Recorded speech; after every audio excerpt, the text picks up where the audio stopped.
This edition of the Bio Report is brought to you by the California Technology Council, providing discounts on products and services essential to every startup.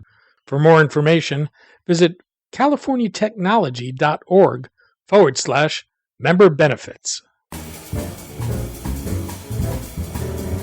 I'm Daniel Levine, and this is the Bio Report.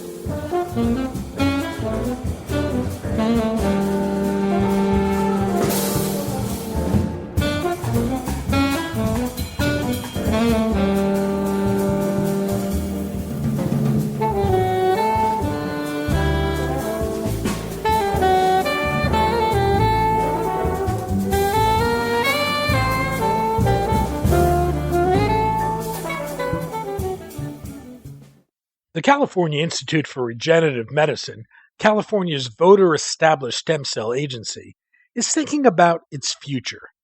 The Institute recently issued a strategic plan for the next 5 years that it says represents a radical overhaul of the way the Institute conducts business and emphasizes coordination, speed, partnerships, and patience. We spoke to Randy Mills, president of the California Institute for Regenerative Medicine, about the strategic plan, the ambitious goals it set for the next 5 years, and whether CIRM will have a life beyond the $3 billion voters approved for its funding.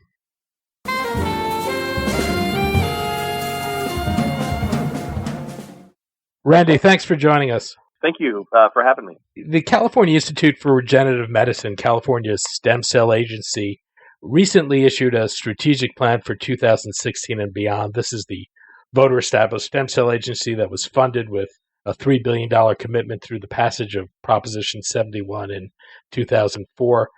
Perhaps you can begin by reminding listeners as to what led to the creation of CIRM, what was the environment at the time for stem cell research, and how unusual an experiment this was. Yeah, it certainly is a very unusual thing and unique to the state of California. So CIRM came about into existence through the passage of something called Proposition 71, which was a direct ballot measure passed by the people of California back in 2004 when there were federal restrictions on the funding of certain kinds of stem cell research. Since that time, CIRM has developed and grown to be really the world's leading stem cell agency. We have over 300 technologies in our portfolio that we're actively advancing right now, including 15 in clinical trials. And really the most important thing to know about CIRM is that everything we do here centers around bringing treatments to unmet medical needs for the people of California. Well, we're talking about what's a new area of science where conventional therapies can take 10 to 15 years to make it to market. Much of CIRM's early work was focused on building the infrastructure to do stem cell research, but it is pushed beyond discovery to fund translational research and clinical trials. Can you highlight some of the accomplishments of the Institute to date? Well, the first thing that I think CIRM did very well was build in that infrastructure, as you mentioned, to allow for stem cell research to really get a strong foothold in the state of California. We have research facilities throughout the state of California that CIRM significantly supported, and that's allowed for academic investigators of all varieties to enter this brand new field of stem cell research. And without that, we wouldn't have the strong foundation that we have today.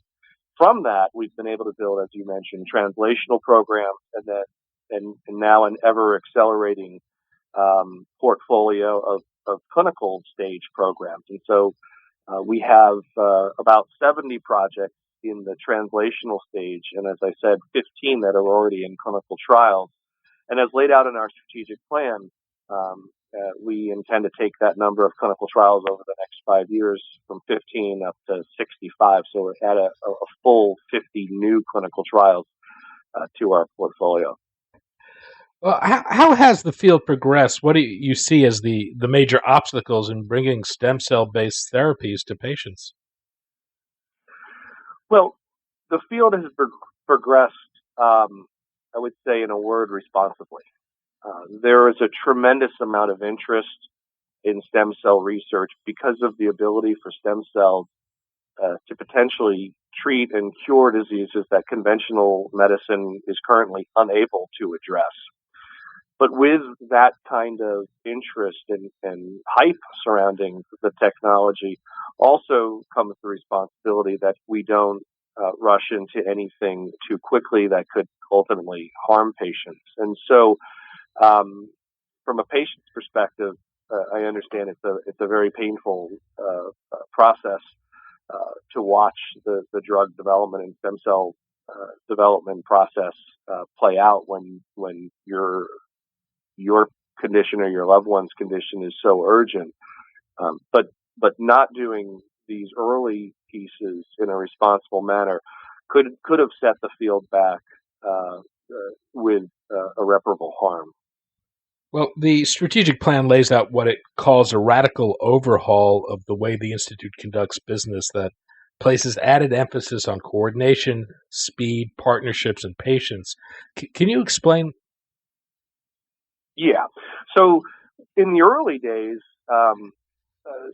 when CIRM was started and through its first several years, there wasn't critical mass in any particular area, discovery, translational, or clinical, to allow for what we would call a systematic approach. And so what would happen is we would issue requests for funding proposals on a basically on a one-off basis. And this, if you wanted to think about it from an analogy standpoint, it would be like chartering flights. Once you had enough people that wanted to go someplace, you might charter a flight to that destination, and that's how CIRM operated for a while. What we were successful in doing, though, at CIRM was creating this infrastructure and creating this base in such a way that the number of people arriving at the airport for these chartered flights grew and grew and grew exponentially. And so what we were able to make the leap here in the strategic plan and with what we call CIRM 2.0 is going to this systems-based approach, which isn't one-off chartered flights, but instead regularly scheduled service to all of the destinations that we want to go. And so, just as an example, we historically it might have we might have only offered one or two funding opportunities for clinical trials a year. We now offer them continuously. We literally will review clinical trial applications every single month. And what that's done is that shortened the time, the cycle time that it takes in order for us to make funding decisions from the previous, where it might be up to 22 months or so, down now to an average which is less than 4 months. And so that's all part of our mission. If you go back to our mission, we're here to accelerate stem cell treatments to patients with unmet medical needs. That places CIRM squarely in the time business. And so we need to do everything we can do from our end to be as efficient and time sensitive as possible. Well, you used the term systems approach a moment ago. You're also moving from what's been described as an initiative-based approach to a systems approach. How is this going to change the way CIRM operates? Well, what we're really looking to do in this systems-based approach is to have seamless flow from discovery through translation into clinical. So we've set this system up as basically a recurring, predictable process that investigators know is there, will be there, and they don't have to worry about when they're ready to take the next step. Is CIRM going to have a program available for them? And so we've mapped out this entire program from the earliest stages of research through translational research and into the clinical trials, and we've done it in a way where there's overlap between each step. And the purpose for that overlap is so that a program, a project, can go from discovery into translation and not have to stop in between those two and put the program on hold and risk losing the team and momentum and also losing time in that process. But instead, because there's overlap between, they can just move seamlessly from one to the next to the next. And it's all in an attempt for us to be as efficient and time sensitive as we possibly can be, because we know there are challenges that the researchers face that just simply do take time. And so we need to be as creative as we can be in finding ways to accelerate the process without damaging or in any way compromising the integrity and quality of research that's being done. The plan also talks about strategic themes of push and pull and level. I was hoping you could walk us through the push, pull, and level part of the plan. Sure, love to. Actually, it's the three thematic elements of our strategic plan are push, pull, and level, with the idea of this sort of being an easy concept so people can remember and stay focused throughout it. So what we can, sort of the analogy that you can imagine in your mind, what we're trying to do at CIRM is move this giant boulder, which are stem cell therapies, over a mountain into a valley where the patients are below.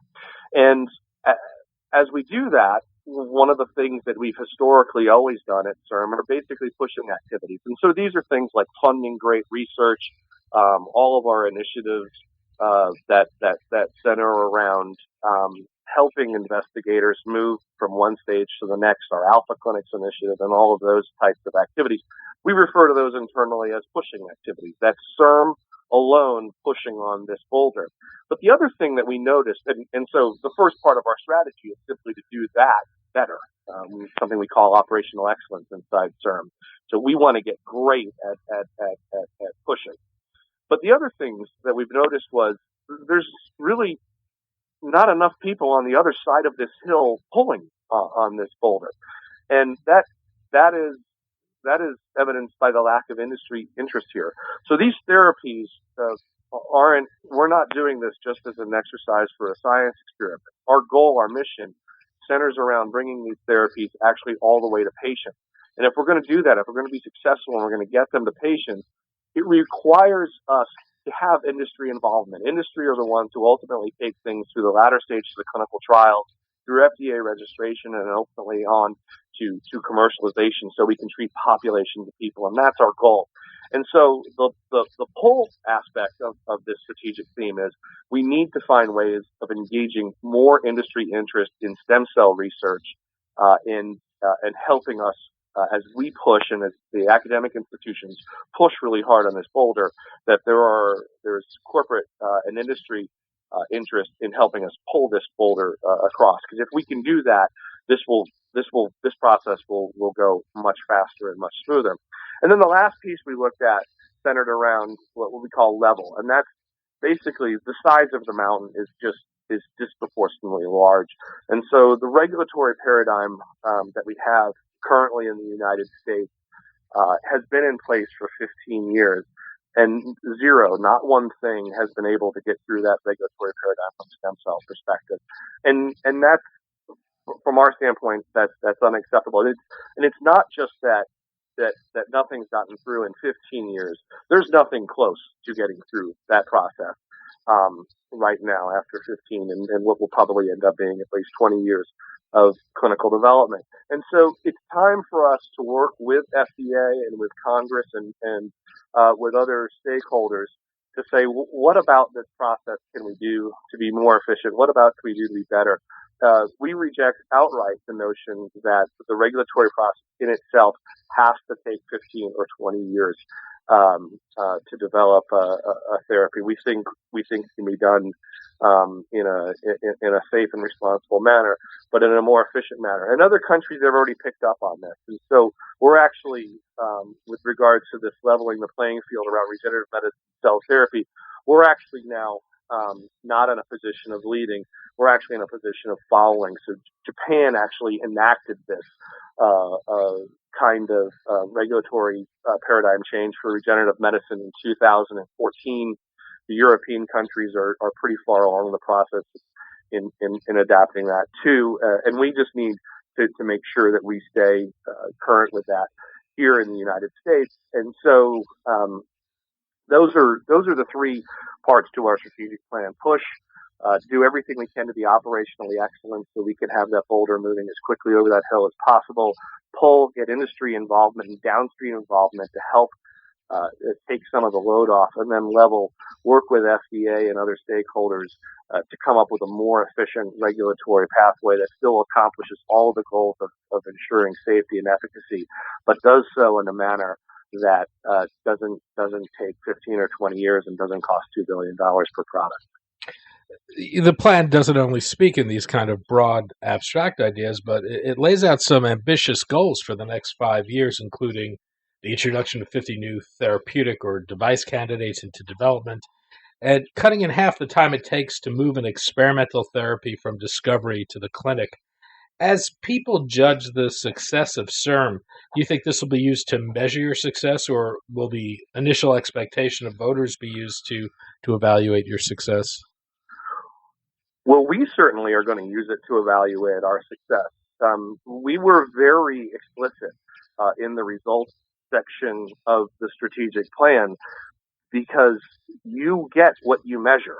And if you're not willing to lay out goals and have them be objective and measurable, then the chances are that you randomly walk into objective good from a performance standpoint is pretty low. And so we laid out very significant but very clear and very objective and measurable goals. They're challenging to say the least, but they don't require a suspension of the laws of physics in order to obtain them. And so we have to stay focused on accomplishing these goals. We have to be very efficient. We have to be very creative in what we do. And ultimately, we will know. We will be judged, as we should, on whether or not we have successfully achieved or not. Now, the nice thing is we'll be able to, on these goals, we'll be able to measure along the way. This just won't be something that in 2020 we'll basically, open an envelope and see whether or not we've accomplished this. One of the parts of the strategic plan, just after the expected results in 2020, were all of the different things internally that we monitor to make sure that we're on course to accomplish these goals. And so we've set in place a very sophisticated system of measuring all of the parameters we need to measure to make sure we hit these, what we call the big six, the six major goals at the end. And I completely expect that we're going to run into challenges along the way, and we're going to run into things that aren't working the way we hoped. And we will look them squarely in the eye and take the appropriate steps we need to correct them to get back on course. But what's not up for debate or I should say alteration are the major goals at the end. We've laid these goals out, and it's our intent to meet or exceed them. Oh, the agency was expected to be funded for 10 years. That would have taken us to about 2016. How much funding does it have left to continue its mission? And do you expect the Institute to have a life beyond its initial funding commitment? If so, is this going to come from the state, from the federal government, private industry, philanthropy? Yeah, so we have about $900 million dollars left in order to issue new awards out that's from now through 2020. With regards to whether or not CIRM continues to exist, from my perspective and my standpoint, what I'm interested in doing is not jumping into a debate on or a campaign, I should say, to promote CIRM's existence. Instead, what I'm focusing on and what we're focusing on internally and operationally at the agency is to lay out a very clear value proposition for the organization. So if we can be objectively successful and we can accomplish these goals and we can demonstrate that we are significantly decreasing the time it takes to develop these therapies, and if we can move therapies from one stage of development to the next and get them to clinic and eventually have them approved product, those things will all be completely clear and objective and measurable. And so the people of California and the legislature of California and all other interested parties, can then look at that and say, okay, we now understand very clearly what the value proposition for CIRM is, and then we can just make a decision on whether or not that's something we want to continue. But right now, we are focused like a laser on performance, not campaigning. And so our job, our goal, people of California's expectation for us is to deliver on the commitments that we made back in 2004, and that is flat out what we're going to do. Well, what do you see as the biggest risk or challenges for CIRM having a future beyond its initial funding? Well, I think from a risk standpoint, CIRM's whether or not CIRM is effective or not, there are actually several risks we lay out in our strategic plan, in actually some great detail, all of the different risks we face. Probably the single biggest risk we have to ultimately being successful, which then should translate somewhat into whether or not CIRM is continued or not, centers around the ability for us to actually attract and drive through a sufficient number of high quality programs. And so we've laid out, as you've mentioned in the metrics, some very lofty numbers that we need to hit. One of the things we can't do in order to achieve those numbers is lower our standards. So our standards have to remain high, and we've put in a number of checks and balances to make sure that the quality of the work that we're doing doesn't get affected by the need to drive these very high numbers. And then, so there just leads into the risk is, can we attract, are there a sufficient number of high quality programs out there, particularly high quality clinical stage programs out there for us in the stem cell field for us to be able to accomplish these goals? We think there are, otherwise we wouldn't have put the stake in the ground like we did, but far and away that's our biggest risk, and it would be naive for us to not acknowledge that. Randy Mills, President of the California Institute for Regenerative Medicine. Randy, thanks so much for your time today. Thank you very much, Danny.